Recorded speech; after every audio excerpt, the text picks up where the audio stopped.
শেষ হলো রায়গঞ্জের ত্রিমূর্তি দেবালয়ের বিশেষ ধর্মীয় অনুষ্ঠান।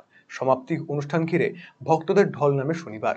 রায়গঞ্জ ত্রিমূর্তি দেবালয় ওয়েলফেয়ার অর্গানাইজেশনের সম্পাদক দুলাল সাহা চৌধুরী বলেন, এবারে তাদের 41তম বাৎসরিক উৎসব হলো।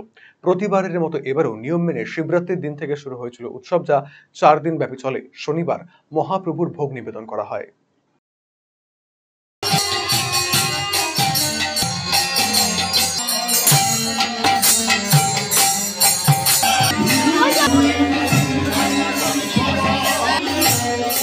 আমাদের এবার 41তম বার্ষিক উৎসব হচ্ছে।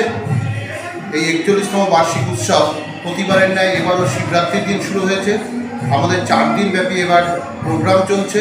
4 দিনের প্রথম দিন শিবরাত্রির প্রোগ্রাম ছিল, দ্বিতীয় দিন আমাদের বাৎসরিক মায়ের পুজো ছিল এবং আজ মহাপ্রভুর ভোগের আয়োজন হচ্ছে। প্রচুর ভক্ত সমাগম হয়েছে এবং ভক্তদের মধ্যে প্রসাদ বিতরণ করা হবে।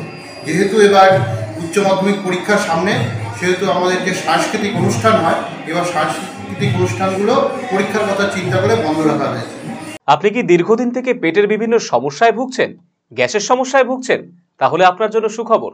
এখন থেকে প্রতি মাসের নির্দিষ্ট দিনে দিশারি হেলথ কেয়ার রায়গঞ্জ শাখায় নিয়মিত বসছেন হায়দ্রাবাদ থেকে আগত বিশিষ্ট গ্যাস্ট্রোএন্টারোলজিস্ট ডক্টর রবি কিরণ পেরুমাল্লা। ডাক্তার রবি কিরণ পেরুমাল্লাকে দেখাতে আজই যোগাযোগ করুন দিশারি হেলথ কেয়ার উকিলপাড়া রায়গঞ্জ শাখায়।